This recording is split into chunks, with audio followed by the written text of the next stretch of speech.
Vivimos en un mundo en constante cambio que usted merece entender, porque es imposible interpretar la realidad que vivimos sin conocer cada uno de sus colores. Porque muchos son los tonos de la actualidad. Presentamos Matices. Una producción de Noticias Monumental.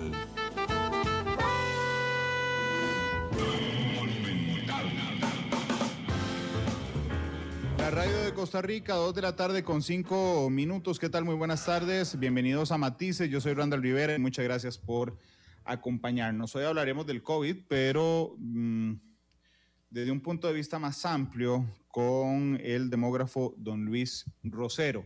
Gracias por acompañarnos, don Luis. ¿Cómo le va? Buena tarde. Buenas tardes, Randall. Gracias por invitarme. Gracias a usted, don Luis. Yo le quiero recordar a la audiencia que pueden escribirnos en Facebook, donde ya empezamos a transmitir en vivo en la cuenta de Noticia Monumental. Pueden hacerlo también a través del WhatsApp 89935935, 89935935, para que ustedes planteen sus dudas o sus comentarios y yo con muchísimo gusto se las plantearé a don Luis. Don Luis, en términos generales, antes de ser específico, ¿qué le parece, digamos, este estallido de casos o crecimiento exponencial después de una semana que por lo menos a mí me sorprendió, no sé si a usted, la semana posterior a la Semana Santa, donde vimos una disminución importante, don Luis? En efecto, en realidad fue el martes después de Semana Santa que salió un reporte que informaba de un número reducido de casos durante la Semana Santa. Eso fue una sorpresa porque uno esperaba que aumenten, ¿verdad? Pero ahí ya advertíamos varios que eso podría ser un espejismo y que quizás lo que ocurrió fue que mucha gente que tenía síntomas dejó de hacerse, no se hizo el test diagnóstico y entonces teníamos en realidad un subregistro de casos diagnosticados. Lo que vino después del martes de la semana pasada, los reportes posteriores, confirmaron ese temor, ¿verdad? Explotaron el número de casos, en parte por la acumulación de los que no se habían diagnosticado durante Semana Santa y en parte también por la propia dinámica de la enfermedad, que viene la pandemia subiendo aquí en Costa Rica en cuanto a tasa de contagio desde hace 3 meses. Claro. De hecho, don Luis, yo quiero preguntarle porque... Digo, al inicio yo he sido muy autocrítico hacia mí y hacia la sociedad también, que al inicio tuvimos como un espejismo y que éramos diferentes al resto del planeta, ¿verdad? Es decir, que estábamos prácticamente cubiertos por una capa invisible que nos hacía que saliéramos en la BBC, en el diario El País, en la DW alemana, respecto al buen manejo de la pandemia, y que lo que pasaba en todos los países del mundo no iba a pasar en Costa Rica. Bueno, la sorpresa es que sí pasó. Las proyecciones, yo le quiero preguntar, don Luis, las proyecciones que ustedes hicieron, ¿verdad? Por lo que se ganaron algunos calificativos de alarmantes, mete miedo y un montón de cosas, al final se cumplieron, don Luis, este año. ¿En el año que pasó? Sí, señor. O en el año que llevamos de pandemia. En el que llevamos. Sí, se han estado cumpliendo, ¿verdad? En lo que vamos digamos, en los últimos meses hemos estado prediciendo aumentos moderados, ¿verdad? A veces cuando la situación mejoraba un poquito, bajábamos la proyección, pero en general se ha estado cumpliendo lo que hemos venido diciendo, ¿verdad? Y ahora estamos en el punto en que la situación es extremadamente preocupante, porque nuestras proyecciones, incluso las más positivas, las más optimistas, nos dicen que esto va a seguir en aumento, ¿verdad? Porque estamos montados en una inercia, como si estuviéramos yendo en un tren a toda velocidad, que no va a ser posible pararlo de la noche a la mañana, ¿verdad? Esto se está poniendo muy feo y se va a poner peor. Don Luis, nosotros tenemos la ventaja de siempre llegar tarde a los acontecimientos relacionados con el COVID, es decir, el foco primero estuvo puesto en Asia, por supuesto, ¿verdad? Después, en la primera ola, después pasó a Europa, después pasó a Estados Unidos y después seguimos nosotros. Después vino la segunda ola y pasó exactamente lo mismo en todos los países. Pasó en Asia, volvió a pasar en España o pasó a Estados Unidos y nosotros enfrentamos otra. Y después viene esta tercera, que ya se enfrentó a Asia, que ya Europa está recrudeciendo, lo que está pasando en Estados Unidos, y ahora nos toca a nosotros también. ¿Nos hemos comportado de alguna manera? ¿Hemos sido especiales para la naturaleza, para el destino, lo que fuera? ¿Hemos sido diferentes a los otros países? ¿O tengo razón en decir que ha pasado exactamente lo mismo que ha pasado en cualquier otra latitud, don Luis, respecto a los contagios? Con matices, sí tiene algunas peculiaridades Costa Rica, ¿verdad? Una fue el éxito muy grande que tuvo en los primeros meses, ¿verdad? Del año pasado. Realmente fue un éxito notable debido en parte a nuestra excelente red de centros de atención primaria de la salud que permitieron hacer un trazamiento de contactos y detener la pandemia. Pero después el virus se salió de la jaula, ¿verdad? Y ya nos comportamos como muchos otros países. Quizás no con la gravedad de algunos países, ¿verdad? Nunca nos ha tocado vivir lo que vivió Panamá, digamos, en diciembre, o México, para citar las últimas fechas, o lo que vivió en su momento Perú, o Ecuador, o ahora Brasil. Sin embargo, lo que estamos entrando en este momento sí puede ser muy grave, ¿verdad? Sí puede llevarnos a niveles de incidencia, ¿verdad? De casos por millón de habitantes tan altos como los que se han observado en las peores situaciones, a menos que hagamos algo. Don Luis, aquí uno puede contabilizar o poner el foco sobre varias cosas. Yo acabo de ponerla sobre los contagios, pero también puede ser sobre los internamientos, puede ser sobre las muertes, puede ser sobre las pruebas o puede ser sobre las vacunas. Así es que permítame ir poniendo el foco en cada una de esas. En contagios, usted me dijo, bueno, sí, nos hemos comportado parecido, tuvimos particularidades al inicio, gracias a la sólida red de salud que tenemos en el país y después nos comportamos parecido al resto de personas. Respecto a las hospitalizaciones, hemos logrado de alguna forma que los contagios de COVID sean menos graves que en otras partes del mundo o en eso sí somos iguales al resto, don Luis? Bueno, ahí hay un asunto de datos y de estadísticas, porque cuando uno calcula tasas de hospitalización respecto al número de casos diagnosticados, o también cuando uno calcula la tasa de letalidad, ¿verdad? Respecto a la cantidad de casos diagnosticados, obtiene números muy bajos para Costa Rica. Okay. Pero ello se debe principalmente a que estamos detectando y reportando casos leves. Los países, las poblaciones que no tienen un buen sistema para detectar esos casos, esos países muestran tasas de hospitalización, tasas de casos graves, tasas de letalidad muy altas. Ese es el caso de México o de Ecuador o de Brasil. Entonces, eso en general a Costa Rica. Ahora, en estos momentos y desde hace unas semanas, estamos viviendo un aumento en Costa Rica de la proporción de casos que requieren hospitalización.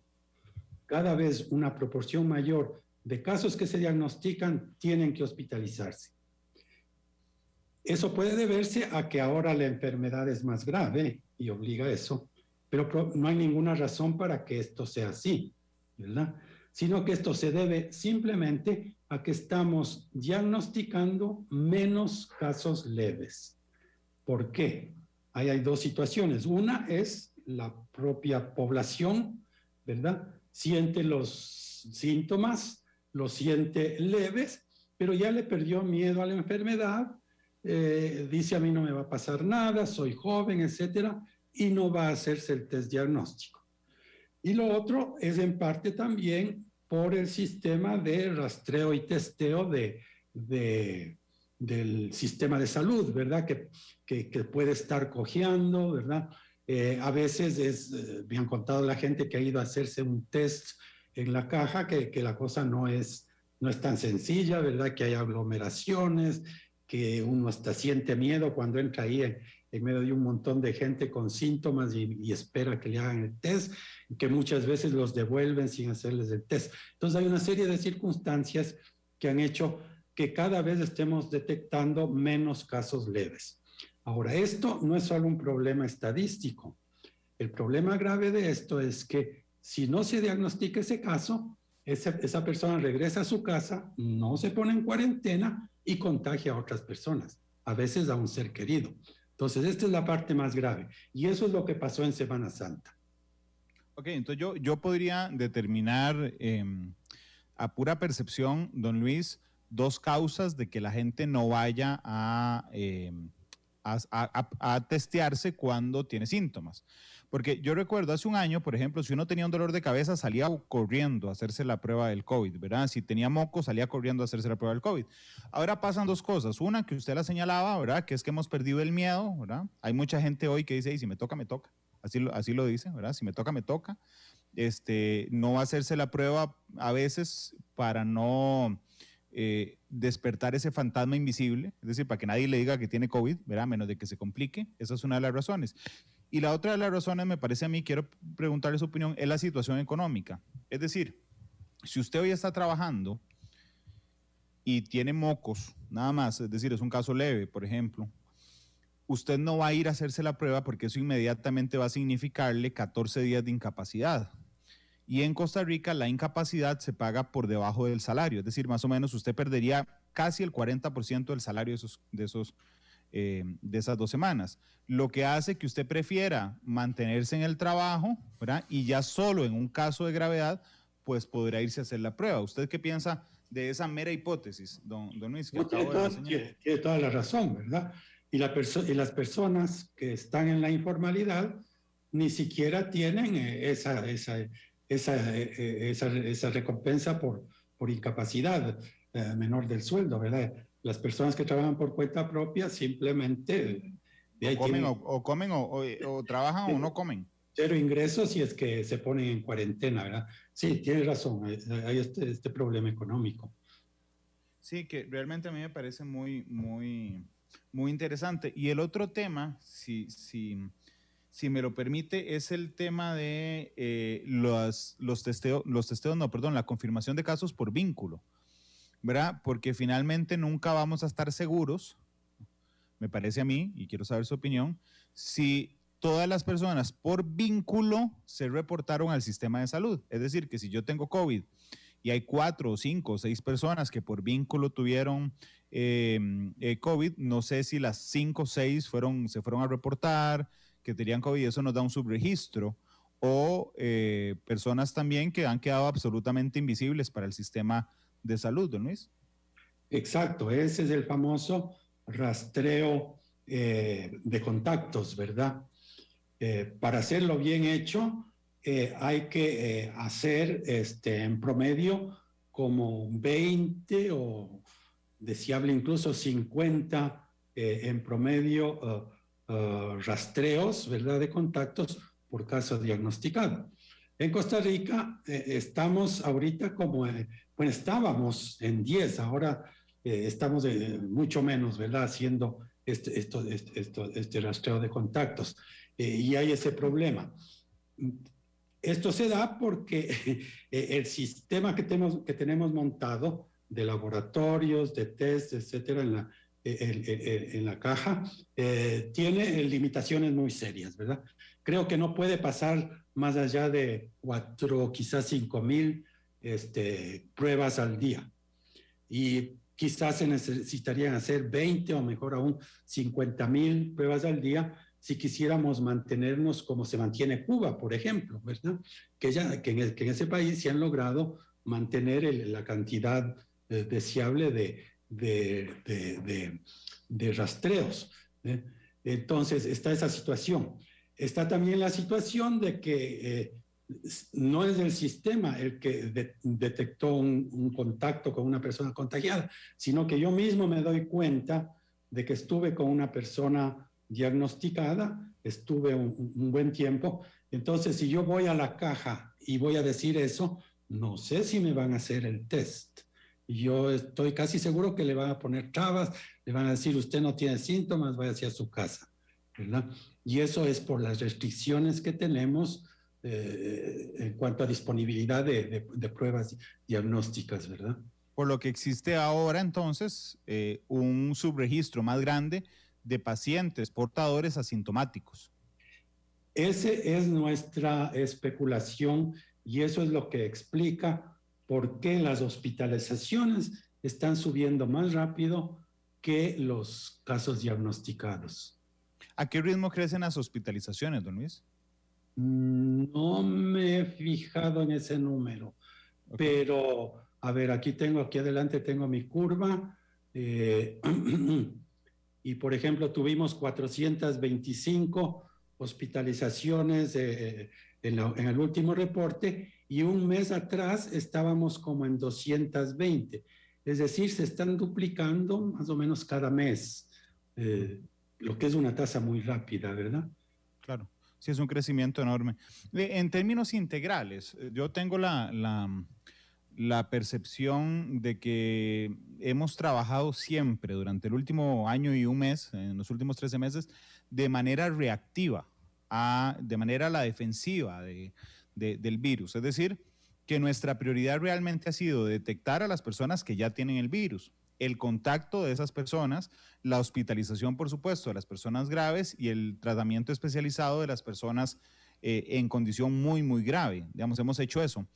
Hay otros países donde el enfoque ha sido igual que nosotros, a la defensiva, pero que tienen algún agregado proactivo, es decir, de decir suave, no nos esperemos a que la gente venga, vamos a buscar a la gente que tiene el virus, vamos a buscar el virus, vamos a determinar, porque entre más gente consigamos con virus, más gente mandamos a cuarentena. Don Luis, ¿le parece a usted que nuestra posición aquí en Costa Rica ha sido absolutamente a la defensiva, reactiva a lo que pase con el virus y no proactiva, don Luis? En parte sí, ¿verdad? Especialmente conforme avanzó la pandemia y empezaron a aflorar nuestras limitaciones económicas, etcétera, así como las presiones de grupos económicos poderosos, ¿verdad? Entonces, sí, usted tiene razón, en parte solamente proactiva. Digamos, a lo que me refiero es que no ha habido, por ejemplo, una cacería, si me permite el término, una cacería de personas con COVID. Así es, eso es el rastreo y el testeo, ¿verdad? Eso por una parte. El otro componente que es muy importante es el de modificar el comportamiento de las personas, ¿verdad? En este aspecto. Para modificar ese comportamiento, para que no todo sea prohibiciones y ese tipo de cosas, sino que las personas voluntariamente adopten ciertas prácticas deseables, se requiere un programa de comunicación muy fuerte y muy bien diseñado, ¿verdad? Por ejemplo, los partidos políticos hacen esto muy bien cuando quieren ganar las elecciones, ¿verdad? Y se llenan de asesores y grupos focales y encuestas para monitorear los distintos indicadores. En este caso, yo tengo mis dudas de si se ha hecho todo el esfuerzo para mantener un programa de comunicación y educación que permanentemente mantenga a la población en adherencia a las cosas que se necesitan hacer para mantener bajo control la pandemia. ¿Qué alimenta sus dudas, don Luis? ¿Qué alimenta mis dudas? Sobre que no exista ese esfuerzo permanente. Pues la verdad no me lo explico. Quizás no se tiene dentro del empleo público los expertos en comunicación que se requiere para eso, ¿verdad? Los mejores expertos están por fuera y cuando los partidos políticos están en elecciones tienen que salir afuera y pagar muy caro por esas asesorías y ese tipo de cosas, ¿verdad? Entonces, quizás... Pero a lo que me refiero, no, y discúlpeme, no es, digamos, la causa de eso, sino ¿cuáles son las evidencias, evidentemente subjetivas, porque es su parecer, pero las evidencias de que no existe eso? ¿Usted no ve una campaña masiva, digamos, como en otros países, de una comunicación permanente de medidas, una vigilancia al cumplimiento de esas medidas? A eso me refiero, don Luis. Oh, sí, sí. Por ejemplo, algo elemental, ¿verdad? Ya se vio que el uso de la mascarilla era muy importante y tenía un efecto muy importante, ¿verdad? Pero nunca se montó aquí un sistema de monitoreo para ver cómo se estaba comportando la población respecto a eso, ¿verdad? Y eso podía montarse con un sistema de muestreo no muy caro, ¿verdad? Incluso usando cámaras de televisión, así que hay en la calle para ir contando la gente y ver cuál era el grado de adherencia al uso correcto de la mascarilla. Nunca hemos estado monitoreando eso y eso hubiese permitido corregir los mensajes cuando se veía que estaba disminuyendo la adherencia a esta disposición. Y así, ¿verdad? Siempre es posible hacer sondeos, etcétera, para ver si la gente está cumpliendo con aquello de no organizar reuniones, no tener reuniones en lugares cerrados, para ver si las empresas están todavía cumpliendo con el teletrabajo, cómo deben cumplir, el evitar las reuniones personales y ese tipo de cosas. Pero entonces vamos a ver, las medidas existen, ¿verdad? Existe la comunicación de esas medidas. Lo que no existe es la fiscalización del cumplimiento de medidas, porque el propio gobierno nos ha dado ese argumento esta misma semana, cuando el lunes se hizo una conferencia de prensa para anunciarle a los ciudadanos que iban a volver a fiscalizar el cumplimiento de las medidas, porque resulta que nadie las estaba cuidando. Usted salía a la medianoche en Cary y no se topaba ni un oficial de tránsito. Es decir, dejamos de fiscalizar el cumplimiento de las medidas y siempre hay un porcentaje de la población que no las cumple, don Luis. Exacto, o sea, eso es lo segundo. Lo primero es que haya la comunicación, ¿verdad? Y creo que ahí también se falló, hay que decirlo, ¿verdad? Incluso se aflojó el mensaje, ¿verdad? Pudo ser mucho más intenso, pudo lograrse la colaboración del sector privado para mantener un alto nivel de mensaje y de motivación para que la gente adapte su comportamiento a la situación. Entonces se falló allí, se aflojó allí también y por otra parte no ha habido lo que usted llama la fiscalización, lo que yo llamo el monitoreo de cómo se está comportando la población y en qué se está fallando para hacer los ajustes necesarios. Don Luis, usted es demógrafo y a mí siempre me llama mucho la atención, por supuesto como comunicólogo, el comportamiento de las masas, ¿verdad? Históricamente, le pregunto, ¿históricamente se ha logrado modificar el comportamiento masivo de la población a través de mensajes clave? No sé, aquí estoy pensando en una cosa horrible, pero por ejemplo, uno se pregunta siempre cómo hizo Alemania para adoctrinar en la Segunda Guerra Mundial un montón de alemanes, es decir, que la gente creyera en Hitler. Bueno, a través de la propaganda que emitía mensajes clave, porque en Corea del Norte hay un montón de gente afín al régimen de Kim Jong-un. Bueno, porque pasan, los que no están obligados pasan por medio de mensajes clave. Es decir, los mensajes, la comunicación sí afecta de alguna manera el comportamiento de la masa, don Luis. Definitivamente. Claro, aquí el problema es que la cosa tiene que ser en un tiempo mucho más corto, ¿verdad? Las modificaciones del comportamiento tienen que ser en cuestión de días y semanas, pero en una escala distinta, no de días, sino de años. Por ejemplo, un gran ejemplo fue el de la adopción de la planificación en Costa Rica, ¿verdad? La planificación familiar por parte de las familias. Nada más íntimo que eso, ¿verdad? Cambiar el comportamiento de la población en ese aspecto, en la sexualidad, en usar anticonceptivos, etcétera, y eso cambió en cuestión de una década o algo así, y fue fundamentalmente por comunicación, por difusión de ideas, ¿verdad? Y se adoptó ese comportamiento. Sí, realmente a mí me parece muy interesante. Y no solo hay falta de comunicación hacia la población en general en un montón de cosas, porque sí existe comunicación, lo que pasa es que no hay una intensidad requerida, pero no le da la impresión, don Luis, que también hay mensajes contradictorios. Es decir, yo entiendo que el ministro pensara que no se debían usar las mascarillas y que después usáramos las mascarillas. Yo lo entiendo porque esta pandemia nos agarró a todos nuevo, pero a lo que me refiero es, por ejemplo, usted dice, quédense en la casa, le damos un fin de semana largo. Vamos a una tercera ola, pero ampliemos los horarios en que se puede circular. A eso me refiero, que son mensajes como que uno dice, qué raro, mientras el ministro sale y nos regaña a todos, por otro lado se aflojan las medidas. ¿Usted no nota esa contradicción entre los mensajes y las medidas? Oh, sí, sí, definitivamente, o sea, tiene razón otra vez.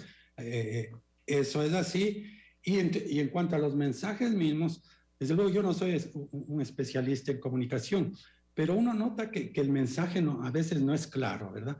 A veces se diluye en cosas superfluas y no se va a lo central, ¿verdad?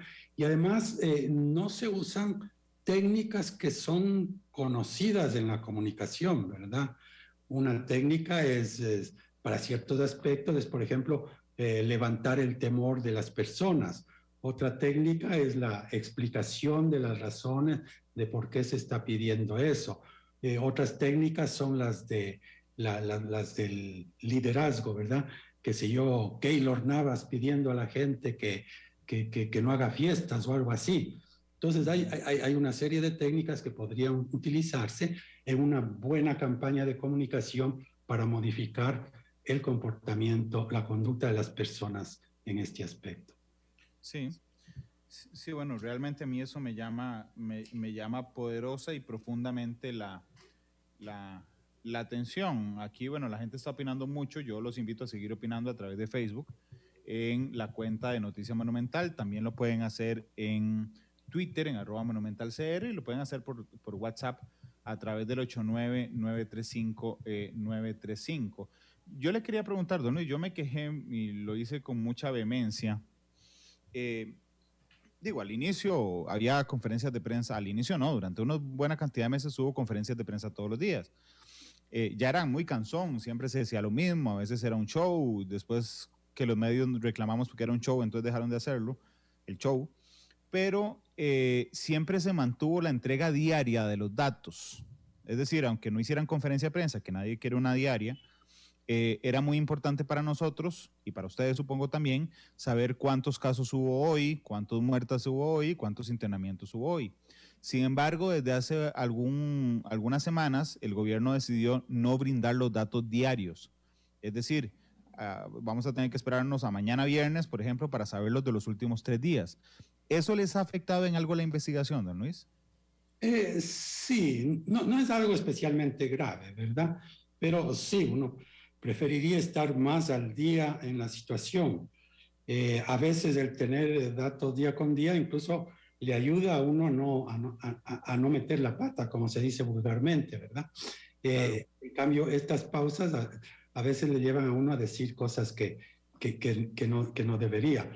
Pero sí, yo creo que hay que diferenciar entre hacer disponibles los datos y las conferencias de prensa, Claro, ¿verdad? por eso yo insisto en la disponibilidad de los datos, no en la Correcto. conferencia. No hay necesidad de hacer una conferencia de prensa para hacer disponibles los datos, ¿verdad? Los datos podrían subirse todas las noches y yo no sé por qué no se hace eso. Claro, porque incluso, no sé, el martes hubo 900 y pico de casos, ¿verdad? Entonces, para don Luis, como académico, para los especialistas en salud y para la prensa, es muy importante saber a tiempo si el miércoles hubo 100, porque Exacto. entonces eso, tenemos que ir a preguntar, bueno, ¿y qué pasó? ¿Se cayeron las pruebas o hicimos las mismas pruebas y se cayó o había casos acumulados? Y si el jueves otra vez hay 100, vamos otra vez a decir, ¿pero qué fue? Lo que pasó, no esperarnos al viernes 4 días después para andar preguntando, ¿y qué pasó el miércoles que salieron menos? ¿Y qué pasó el jueves? Es hacia esos cuestionamientos, digamos, que nos permiten tomar decisiones más rápidas, don Luis, a lo que se refiere. Exacto, sí, sí, sí, sí. Sí. Estaríamos en una situación mejor de monitoraje, ¿verdad? Teniendo los datos diarios. Claro, para mí sería incómodo porque me quitaría bastante tiempo, ¿verdad? Ahora hago 2 veces por semana todos los cálculos, etcétera. En ese caso tendría que hacerlo todos los días. Don Luis, ya, bueno, hablamos de los contagios, hablamos de los internamientos. Usted me brindó, en algún momento dijo que también los datos de letalidad, que en Costa Rica son más bajos, porque uno de los factores que lo explica es que nosotros logramos identificar un montón de casos al día. En otros países los leves no se identifican. Pero la letalidad ha ido creciendo también más rápido que los contagios, como pasa con los internamientos. No, y ahí está en juego otra cosa, ¿verdad? Que es una cosa buena, que ya se está empezando a sentir el efecto de la vacunación. Está disminuyendo la proporción de personas adultas mayores dentro de los casos diagnosticados. Hace 2 meses o 3 era el 9 o 10% de los casos nuevos eran adultos mayores. En los últimos días o semanas, la última semana, ya son solamente 6% de los casos diagnosticados que son personas adultas mayores. Entonces, esos son casos menos graves y con menor letalidad. Entonces, el promedio nacional no ha subido por eso.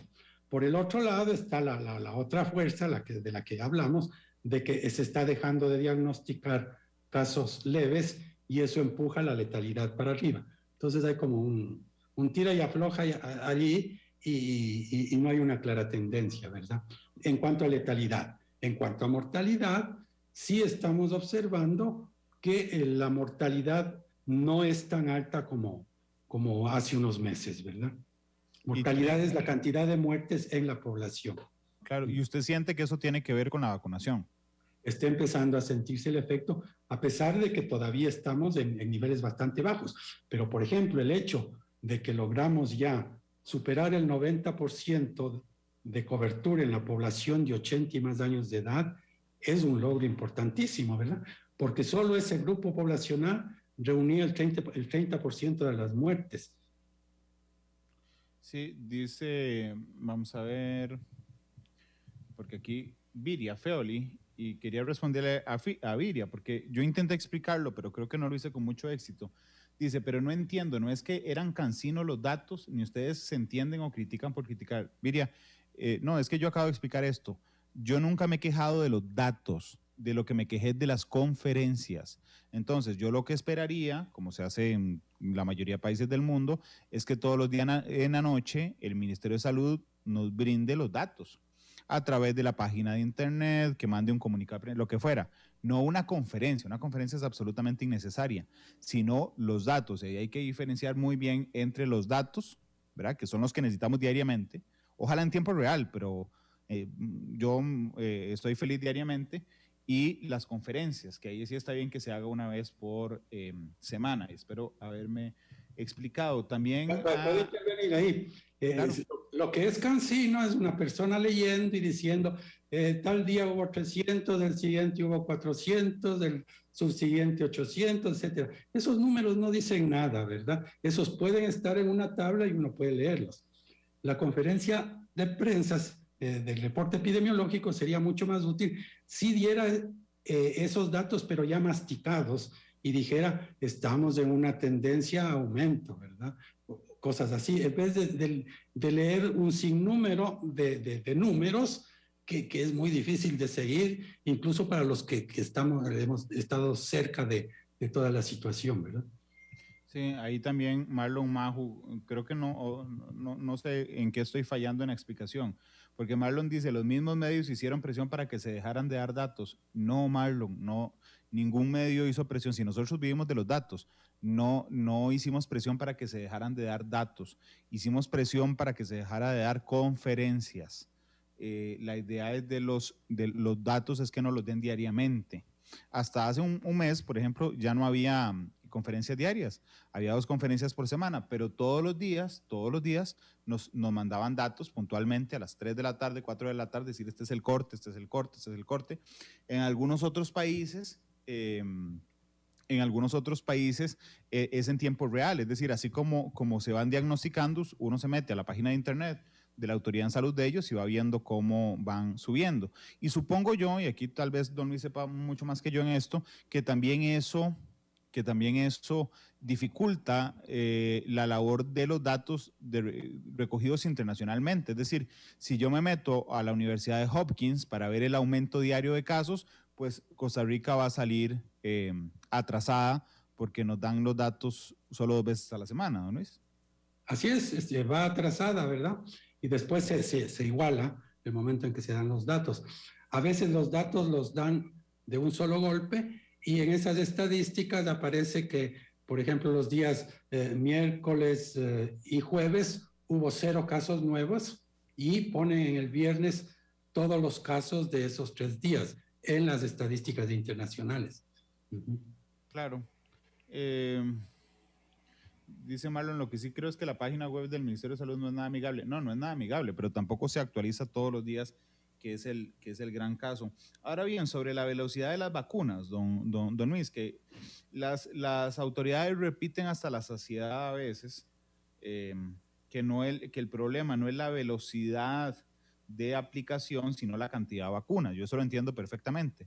Pero aún con una cantidad limitada de vacunas que están llegando, yo, Randall, creo, porque yo tenía en mi mente una cosa de que la vacuna llegaba, inmediatamente salía dispensada a ponerse, es decir, que había una urgencia por colocar las vacunas que llegaban. Entiendo que tampoco colocamos las vacunas a la velocidad que pudiéramos mejorar un poco la velocidad de las existentes que tenemos. Don Luis, ¿usted qué opina? Sí, hasta cierto punto, porque la excepción quizás fue la semana pasada, ¿verdad? La semana pasada se lograron 130,000 dosis, ¿verdad? Y como lo que está llegando es aproximadamente 150,000, 100,000 de Pfizer y 50,000 de AstraZeneca, ese es la cifra que a nosotros nos hubiera gustado ver desde hace semanas. Bueno, antes de que llegue la AstraZeneca, la cifra deseable era de la de 100,000 por semana. Pero sí, íbamos atrasaditos y recién la semana pasada es que estamos logrando una rapidez que va al paso en que van llegando las vacunas al país. Aún así, todavía están en los congeladores un gran número de vacunas que no deberían estar en los congeladores, sino en los brazos de los costarricenses. Según tengo entendido y según los datos del viernes pasado, habían llegado al país 1 millón de vacunas y se habían puesto en números redondos 600,000 dosis. Tal vez estoy equivocado con pequeñas diferencias, pero eso quiere decir que en los congeladores estaban 300 o 400,000 dosis. Y eso no debería ser así. Nos prometieron que solo iban a estar las dosis necesarias para una semana, ¿verdad? Entonces, todavía se podría acelerar más, en efecto. Claro, pero ese número y esa forma de calcularlo me parece, don Luis, muy, muy rico. Que es decir, ¿cuántas vacunas llegaron esta semana y cuántas se colocaron? Correcto. Para saber cuántas se guardan. No logramos agotar, si se me permite la frase o el término, no logramos agotar, excepto la semana pasada, las vacunas que llegaban. Exacto, sí. Ese fue el problema con anterioridad. Ahora, ojalá, toco madera, que sigamos a este ritmo, ¿verdad? De más de 100,000, ojalá 150,000 vacunas. Desde luego, esto no es todo lo rápido que uno quisiera, pero ahí uno entiende que ya está fuera del alcance de nosotros porque las vacunas aún no están aquí. Pero, o sea, lo deseable sería que se llegue a las 300,000 vacunas por semana, que fue lo que nos dijo la caja que era su capacidad instalada de vacunación, ¿verdad? Pero sabemos que eso no lo pueden hacer en estos momentos porque lo que están llegando son 150,000. El problema era que no se estaba vacunando 150,000, sino solamente 50,000, 60,000, etc. Don Luis, aquí le están preguntando que si usted conoce como demógrafo si la mortalidad por COVID afectó de una manera importante los datos de mortalidad general de Costa Rica. Esa es una pregunta de Álvaro Agüero. Oh, sí, eso fue muy interesante y que nos sorprendió, ¿verdad? Entonces, la respuesta a esto es depende. Resulta que en los primeros 3 meses de la epidemia, que es el primer semestre, ya tomando el año en su conjunto, o sea, hasta junio, el COVID afectó favorablemente a la mortalidad, bajó la mortalidad sorpresivamente. ¿Por qué ocurrió eso?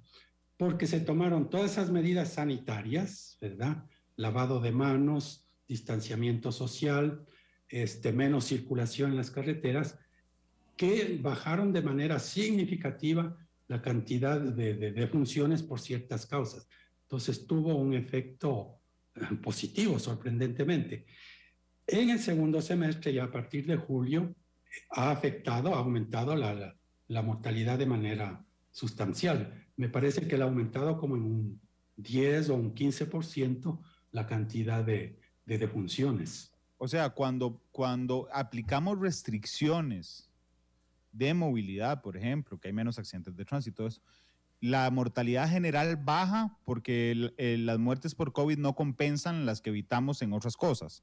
Correcto, porque las muertes de COVID eran prácticamente cero en marzo, abril, mayo, junio, ¿verdad? Pero el momento en que ya las muertes por COVID empezaron a aumentar, ¿verdad? Y tuvimos como 2.000 en el segundo semestre, entonces esas 2.000 de COVID opacaron la disminución quizás de 500 defunciones que no ocurrieron gracias a las medidas sanitarias, que no ocurrieron por otras causas, ¿verdad?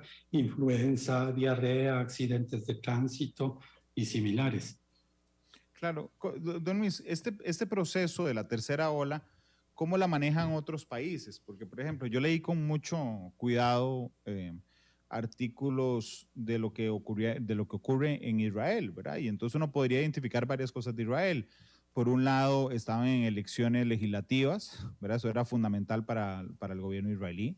Por otro lado, negoció incluso por adelantado con al menos 5 o 6 casas farmacéuticas para que tuvieran varias opciones de vacuna y se las pusieran de inmediato a su gente. Hicieron una enorme campaña de vacunación y eso ha generado, creo que es uno de los países, si no el país que tiene más vacunados como porcentaje de su población en el mundo. Hay otros países que han descuidado completamente esa vacunación. Estados Unidos al inicio, ahora ya no. La India, Brasil, que es el otro extremo, por ejemplo. En esa realidad mundial, ¿cómo dividiría usted el manejo que se le está dando al tema de vacunación, don Luis? Bueno, hay de todo, ¿verdad? Hay países que le pusieron mucho a la vacunación y el mejor ejemplo fue Israel, ¿verdad? Es muy interesante cómo logró esto prácticamente alcanzar la inmunidad colectiva con una vacunación casi universal. Ellos explotaron a algo parecido al EDUS que tienen allí, ¿verdad? Un sistema universal de salud digitalizado con una muy buena informática y se lo vendieron, entre comillas, a la Pfizer. Entonces la Pfizer les dio todas las vacunas que necesitaban a cambio de que Israel les diera la información, las bases de datos, para dar seguimiento y ver el efecto de la vacuna. Y ese estudio está realizándose, ¿verdad? Está efectuándose en estos momentos en Israel. Muy, muy interesante. Esa es una situación. Otra situación es la de Chile. Chile es un éxito en cuanto a vacunación. Logró una cobertura alta, pero no altísima. Creo que llegó a cubrir el 30% de la población. Una duda es que mucho de eso fue con la Sinovac, ¿verdad? La vacuna china que tiene una efectividad, ahora lo sabemos, bastante menor. Y eso no fue suficiente para Chile y ahora está viviendo la tercera ola con toda su fuerza, ¿verdad? Y están con medidas restrictivas muy fuertes. Hay otros países donde la vacunación ha sido prácticamente nula, ¿verdad? Es el caso del Ecuador, y están viviendo la tercera ola con toda su fuerza. Entonces hay una gran variedad de situaciones. En Costa Rica la vacunación ha sido a un ritmo aceptable, ¿verdad? Comparado en el gran escenario de las cosas, Costa Rica no queda tan mal en cuanto a la vacunación, ¿verdad? Y una cosa muy importante que sí hemos hecho aquí es esa directriz de vacunar primero a los más vulnerables. En otros países cayeron en el espejismo o en la idea equivocada de perseguir la vacunación para lograr la inmunidad colectiva, ¿verdad? Es el caso, por ejemplo, de Italia. Era un tema de velocidad y no de calidad. Sí, ellos se iban a vacunar a los que transmitían más, ese tipo de cosas, ¿verdad? Yo de broma decía que eso no se debe hacer porque entonces debería vacunarse primero a los fiesteros, ¿verdad? Que eran los más problemáticos. Que la meta fundamental, el objetivo de la vacunación en Costa Rica en los primeros meses o en el primer año no era alcanzar la inmunidad colectiva y bajar la transmisión, sino vacunar a los vulnerables para bajar la mortalidad. Los países que han seguido esta directriz de primero los más vulnerables y bajar la mortalidad es a los que mejor les está yendo. Claro. No sé cómo lo hizo Chile en este aspecto, honestamente.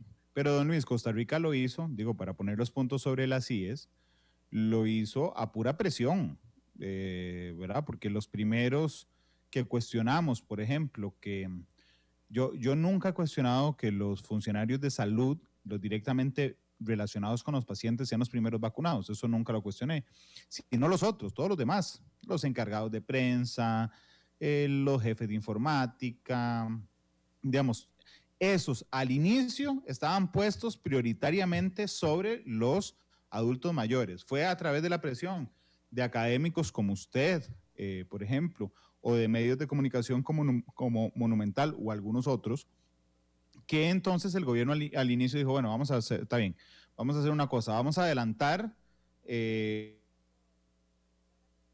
una parte del grupo 2, que por eso se llama grupo, están los mayores de 58 años, y los trajeron al 1. Después la presión continuó y entonces dijeron, ok, vamos a ver, de 10 vacunas que entren, 8 se le van a poner a esa población y 2 al grupo 1. Y en tercera instancia subieron ese monto de 90 a 10. Y no es que yo no quiero darle crédito al gobierno, es que a mí realmente me ha molestado muchísimo cuando después de la presión de don Luis, mía y de otra gente que nos llevamos todas las ofensas del mundo a través de redes sociales, porque aquí en algún momento cuestionar el proceso de vacunación era como cuestionar al Espíritu Santo, que el gobierno diga, sí, hicimos un examen y nos pusimos, o el presidente el otro día que dijo, sí, yo le pedí a la caja que se iba a vacunar en Semana Santa. Por Dios, era la presión que establecimos todos. Entonces, efectivamente, eso que usted dice es cierto, pero por ajustes que se hizo en el camino, ¿no? Es porque al inicio, y me disculparán los que hicieron la estrategia, pero era una completa estupidez dejar a los que más se morían en el grupo 2. Sí, y también la estrategia que había inicialmente propuesto para la Semana Santa, ¿verdad? Que le pusieron ese nombre muy lindo del espejo, de poner la primera dosis y después parar de poner la primera dosis y solo poner segundas dosis, que es lo que pretendían hacer en Semana Santa y en 3 semanas alrededor. Sí, así es. Pero en las democracias así es como funcionan las cosas, ¿verdad? Los distintos grupos de presión ejercen sus presiones, ¿verdad? Estoy seguro que los maestros estuvieron presionando para que se les vacune primero, quizás los futbolistas, etcétera, etcétera, ¿verdad? Y así es el juego en la democracia, ¿verdad? Sí, bueno, y en buena hora que existen medios y democracia donde los grupos tenemos voz, ya sea a través de medios de comunicación o a través de otras instancias.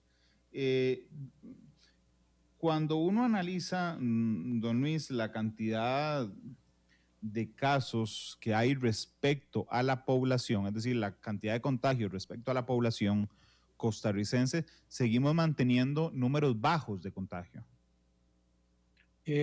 Sí. Si nos comparamos a otros países, discúlpeme, no le completé eso. Sí, no tan bajos, pero sí en cierta medida. Yo creo que andamos, por ejemplo, en el contexto latinoamericano, iberoamericano, andamos por la mitad, ¿verdad? A media tabla. Donde sí estamos muy bien es en cuanto a mortalidad, ¿verdad? Acumulado de mortalidad. Allí sí estamos en la parte más baja de la tabla, donde los de más baja mortalidad están más abajo, ¿verdad? Solo nos ganan Uruguay, Cuba, El Salvador y República Dominicana, con ciertas dudas sobre los datos de El Salvador, y con Uruguay, que viene en una racha pésima, ¿verdad? En cuestión de semanas ya nos va a alcanzar en cuanto a mortalidad y nos va a superar. Respecto al tema de mortalidad, nuestra composición demográfica como población nos da un empujón en eso también, don Luis, el hecho de que no haya una mayoría de personas mayores de 58 años. Sí, bueno, cuando yo hablo de mortalidad lo hago corrigiendo por ese aspecto, ¿verdad? Porque ciertamente hay países que tienen, el caso de Nicaragua, ¿verdad? Una población muy pequeña de personas adultas mayores y quizás por eso la mortalidad allí no es tan alta, a pesar de que no hacen nada en cuanto a medidas contra la pandemia, ¿verdad?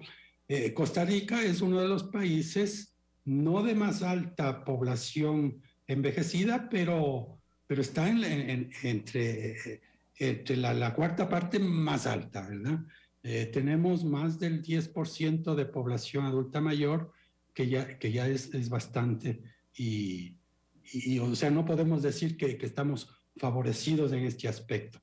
Y más bien por eso ha sido tan importante este énfasis que hemos dado en la vacunación a las personas adultas mayores, ¿verdad? Don Luis, cuando uno agarra a la población con COVID, entre los 18 y los 50 años, por ejemplo, ¿okay? Y la mortalidad en esa población de 18 a 50 es una mortalidad muy baja en esa población en específico. Mínima, casi inexistente. En personas menores de 40 años, la tasa de mortalidad de COVID-19 es como la de la influenza estacional. Y yo por eso a ratos digo que el momento en que tengamos vacunados a todos o al 90% de los mayores de 40, ya casi que podríamos olvidarnos de las medidas restrictivas e incluso hasta podría pensar en tratar de buscar la inmunidad colectiva por causas naturales, ¿verdad? Pero... Claro, pero ese era un argumento que usábamos los que pedíamos la priorización de las vacunas de los adultos mayores, que decíamos, vea, si usted agarra a todas las personas que se contagian entre 18 y 40 o 18 y 50, es alta, realmente es alta la cantidad de gente que se contagia, pero la mortalidad es poca, es decir, esas personas se enferman pero no se mueren. En el grupo de mayores de 50 años, ¿verdad? La cantidad de personas que se enferman no es tan alta en términos absolutos. Sí es alta, por supuesto, en términos relativos, pero la cantidad de muerte, la última vez que yo lo calculé, era 13 veces más que, que la cantidad de personas entre 18 y 40, ¿no es? Exacto, exacto. Yo hace días no veo los datos, pero creo que del total de muertes, ¿verdad?, que ha habido en el país, más del 90% son de personas de 40 años o más, o al revés, ¿verdad? Los menores de 40, que son la mayoría de la población, ¿verdad?, porque hay la pirámide de población, los menores de 40 solo aportan, digámoslo así, con el 10% de las muertes. Claro, y eso es digo, ante esa diferencia, pues no hay nada que decir. Efectivamente tenemos muy claro quiénes son los que se llevan el grueso de las muertes por COVID. Así es. Que eso se ha mantenido en el mundo, ¿verdad? O sea, es decir, no, eso sí, el comportamiento del virus no ha cambiado. Sí, la pendiente de la curva es, por edad es bien conocida. Se sabe muy bien que aumenta como 12% o algo así la letalidad y la mortalidad también por COVID-19 con cada año de edad, ¿verdad? O sea, es una subida rapidísima con la edad.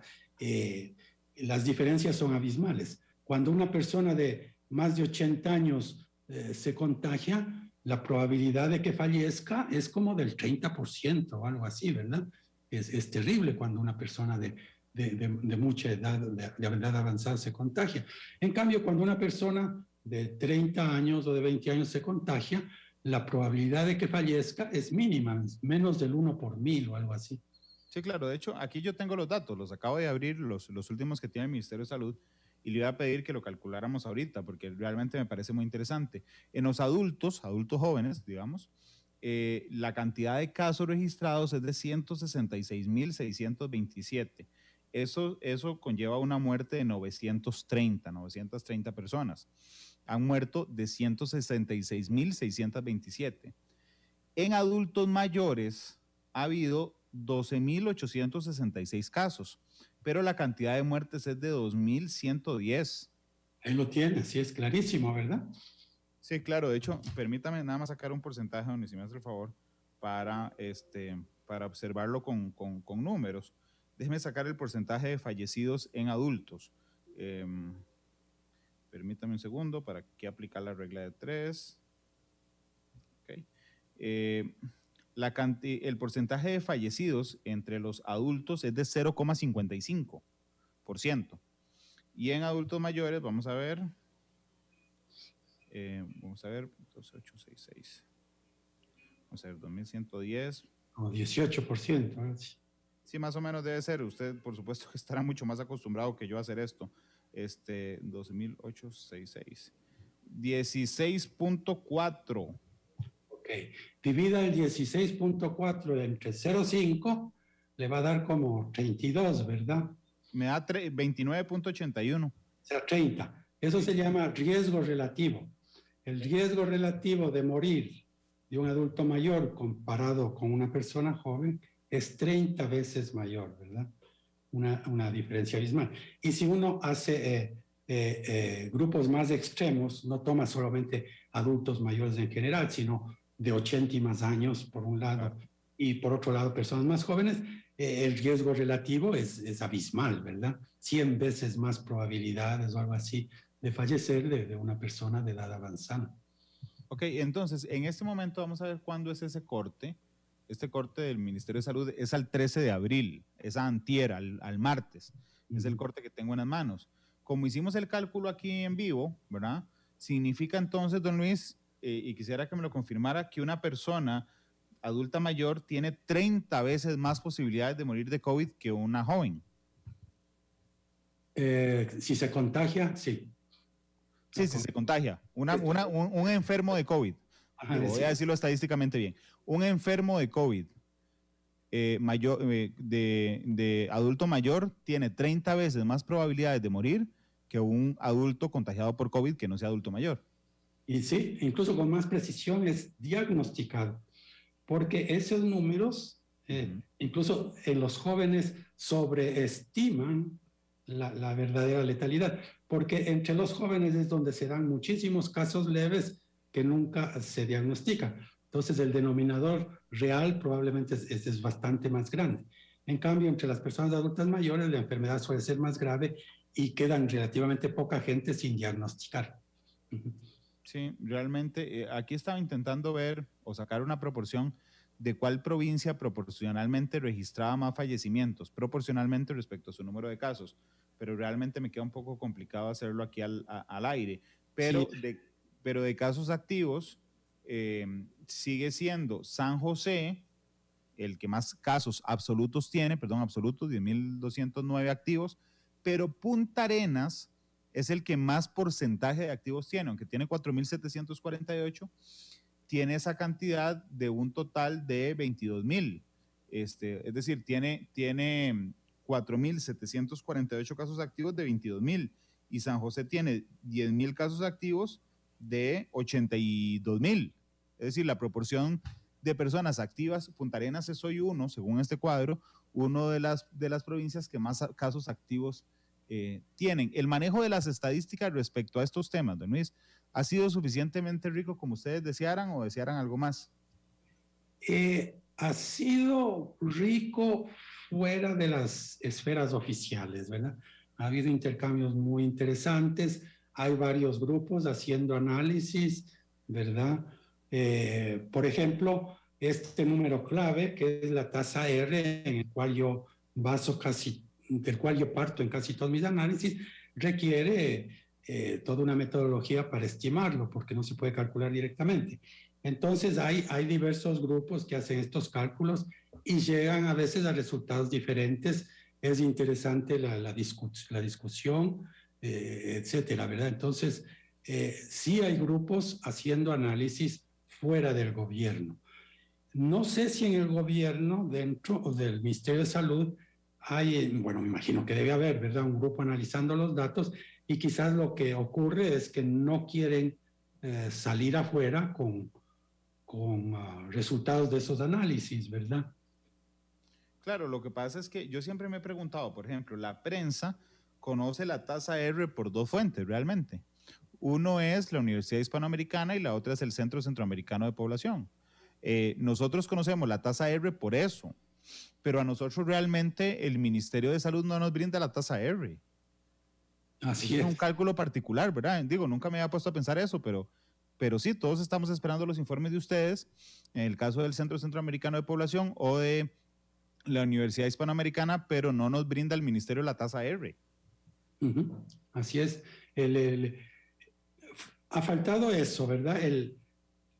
Que el análisis de los datos por los epidemiólogos del ministerio, que supongo los tiene, sea comunicado a la población. Como le decía, no tiene ninguna gracia, no tiene ningún sentido, aburre que salga en el informe epidemiológico a decirnos que el número de casos fue 400 y el siguiente día 300, etcétera. Eso no nos dice nada. Lo que tienen que darnos es análisis, ¿verdad? ¿Qué significa esto? Eso sería mucho más rico. Don Luis, la focalización de la atención de la pandemia. En Costa Rica se concentra todo muy en el centro, es decir, es el ministro de Salud el que toma la decisión, es desde San José que se ordena, son los hospitales de la capital. En otros países con territorios más grandes se focaliza con territorios, ¿verdad? El hecho de que aquí no lo hayamos hecho, sino que esté completamente centralizado el proceso, nos disminuye en algo, digamos, esa efectividad de la lucha. No lo sé. Yo a veces soy escéptico en esto de la descentralización en un país tan pequeño, ¿verdad? En el caso de la vacunación, la situación ha sido muy interesante, porque ahí la caja creo que descentralizó bastante esto, ¿verdad? Lo dejó en manos de cada una de las aproximadamente 100 áreas de salud que existen en el país, una por cada cantón y a veces en los cantones grandes varias áreas de salud. Lo dejó en manos de cada una de estas áreas. ¿Y qué ha pasado? Que se han dado enormes desigualdades, ¿verdad? Cuando empezó a publicar los datos de cobertura de vacunación por área de salud hace como 3 semanas, se vio que la diferencia era abismal, digamos, entre el área de salud de Pavas, que trabaja muy bien, y áreas de salud del este de San José, que estaban realmente atrasaditas, ¿verdad? Y cuando se publicó eso, tuvieron que ponerse las pilas y salir realmente a avanzar en la vacunación. Bueno, y vea qué curioso, porque ahora que usted me pone esos dos ejemplos, ¿verdad? Pavas funcionando muy bien, el este funcionando muy mal. ¿Cuál es la diferencia entre las dos? Bueno, el caso de Pavas es una cooperativa, ¿verdad? Es manejado por terceros.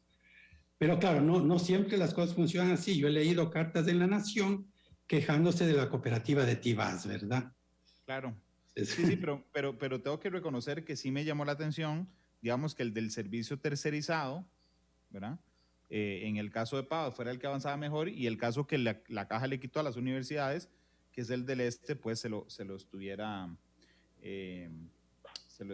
estuviera por atrás.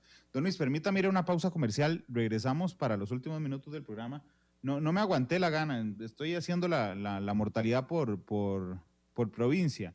Y entonces hablamos de eso cuando volvamos. Y yo le cuento que yo siempre le digo al invitado al programa que escoja una canción para cerrar el programa. Entonces vaya pensándolo en este corte para que después me diga con qué canción quiere despedir el programa de hoy.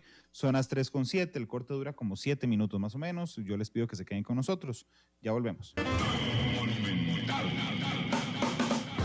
La radio de Costa Rica, 3 de la tarde con 14 minutos. Muchas gracias por estar con nosotros. Don Luis Rosero, el demógrafo, nos acompaña esta tarde. Don Luis, le conté que digo, no quería dejar pasar la oportunidad para sacarlos por provincia, el tema de la mortalidad. Y entonces lo que hice fue que agarré la cantidad de personas fallecidas, ¿verdad? Y la dividí, por supuesto, entre el número de personas contagiadas totales. ¿Ok? Entonces... Es una letalidad. ¿La? Letalidad. Ok, la mortalidad la dividí en la letalidad. Las muertes divididas entre los contagios da la letalidad de un contagio. Ok, perfecto. Entonces, la provincia con mayor letalidad de Costa Rica es San José, que representa 1.53. El segundo es Punta Arenas, que tiene 1.52. El tercero es Limón, que tiene 1.47. El cuarto es Guanacaste, que tiene 1.36. El quinto es Heredia, 1.25. El sexto es Alajuela, 1.23. Y el último es Cartago por 1.05. ¿Hay alguna forma de explicar por qué las costas y las que tienen dentro de sí las áreas más deprimidas de la población costarricense respecto a situación socioeconómica representan una mortalidad la más alta junto con la capital, don Luis? Una letalidad más alta junto a la capital. De hecho, no debería haber diferencias en este aspecto, ¿verdad? Porque en realidad no, los tratamientos que se tienen, etcétera, no son muy efectivos. En realidad son casi que paliativos y yo no esperaría grandes diferencias. Pueden estar en juego en estas diferencias las diferentes estructuras poblacionales, ¿verdad?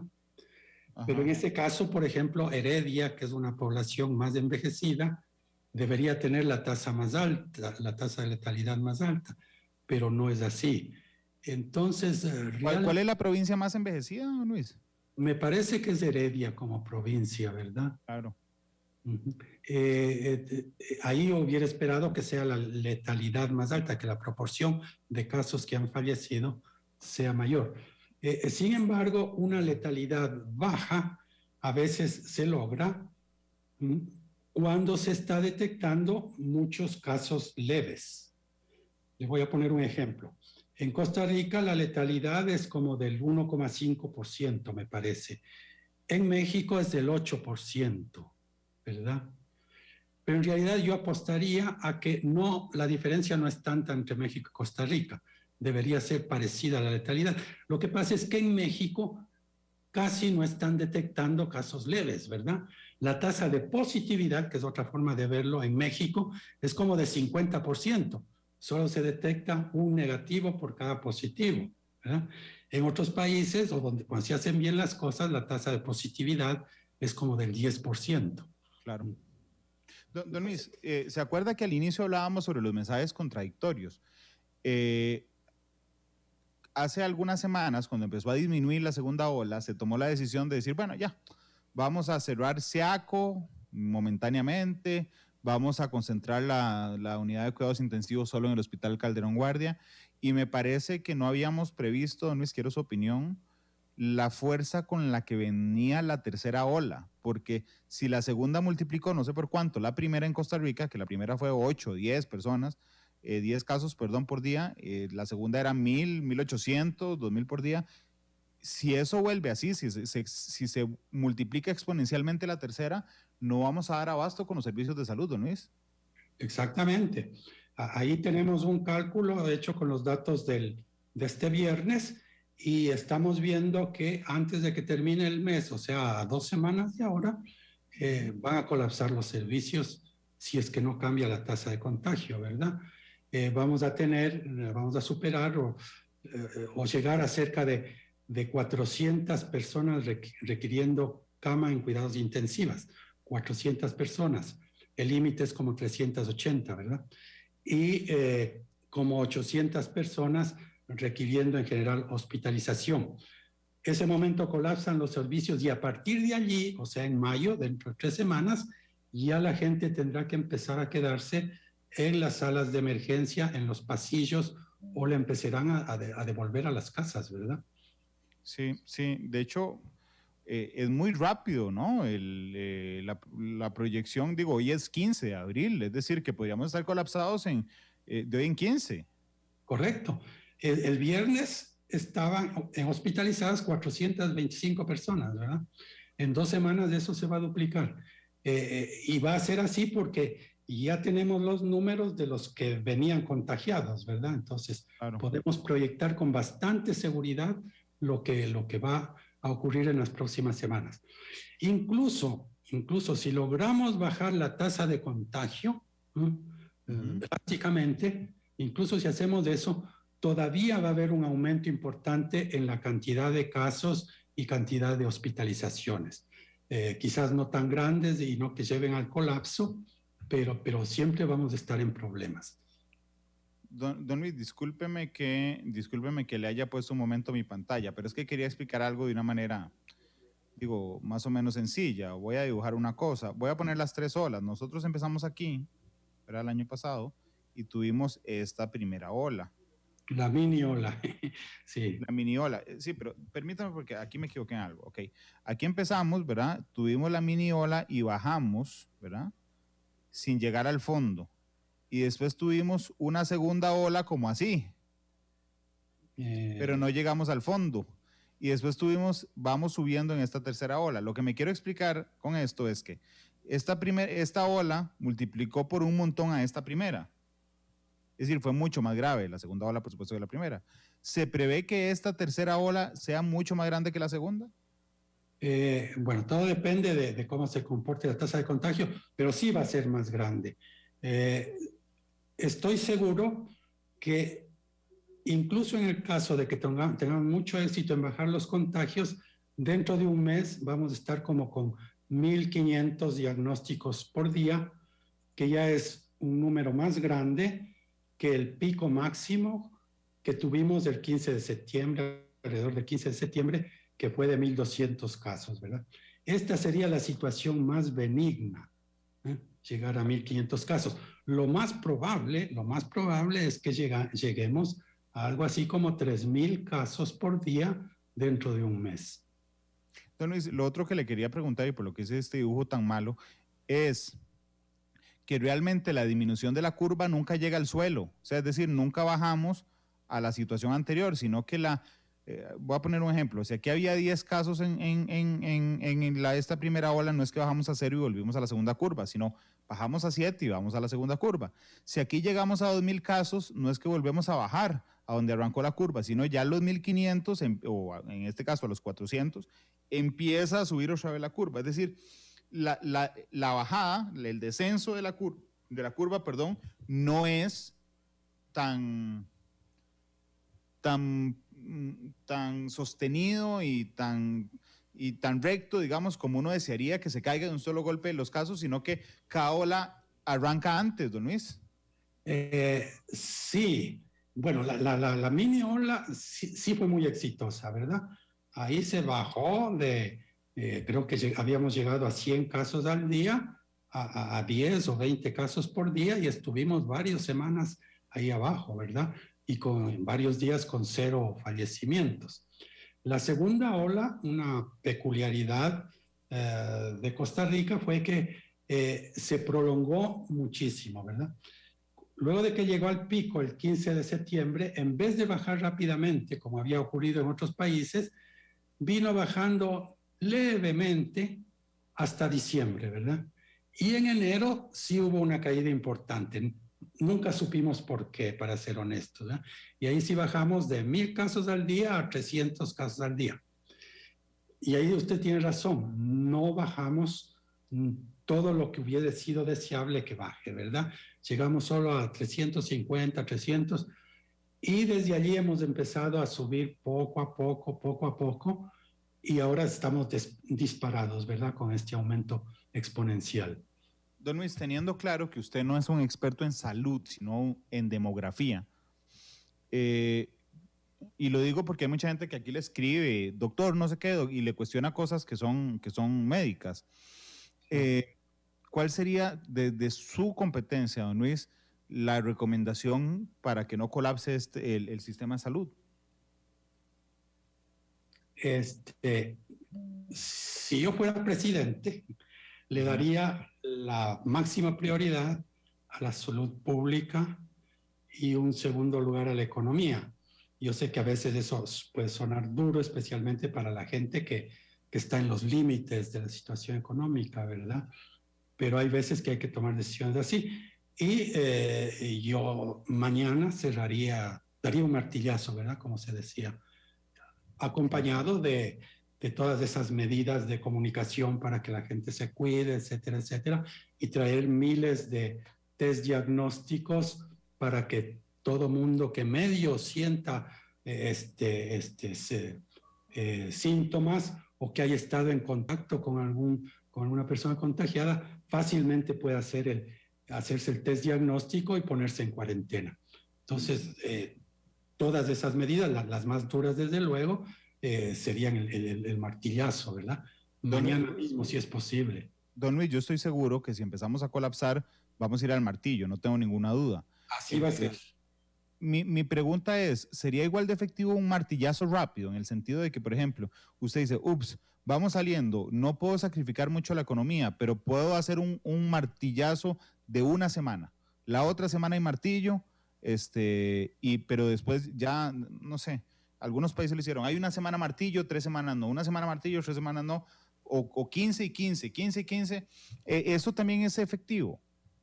Sí, lo ideal hubiese sido aprovechar la Semana Santa.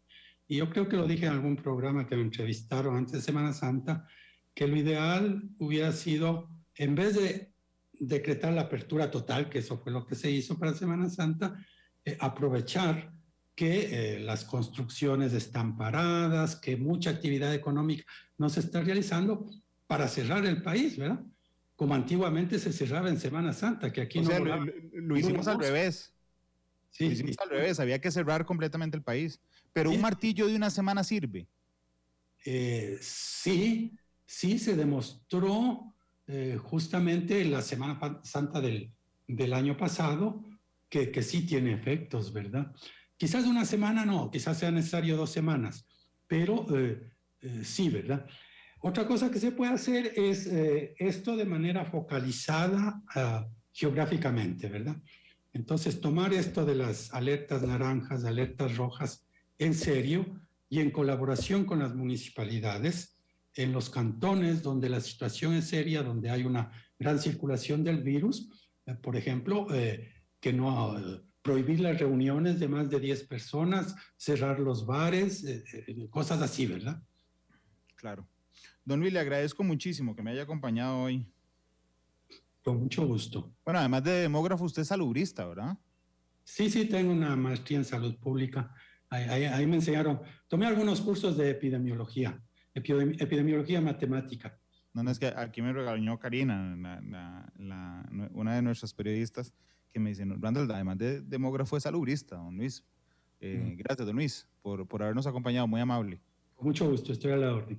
Dígame nada más qué canción se le vino a la mente para despedir el programa. Así me dejó pensando y fue difícil. No me venían a la mente canciones, pero una que había oído hace poco es una canción muy linda.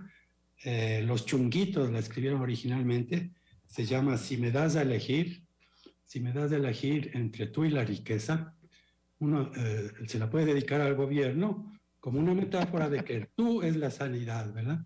Entonces, si me das a elegir entre la sanidad y la riqueza, me quedo contigo, ¿verdad? Ok, déjeme nada más ver. Ah, bueno, ya que Glenn más rápido, ahí la tiene, ya lista. Don Luis, muchas gracias. Mucho gusto. Que le vaya muy bien, hasta luego.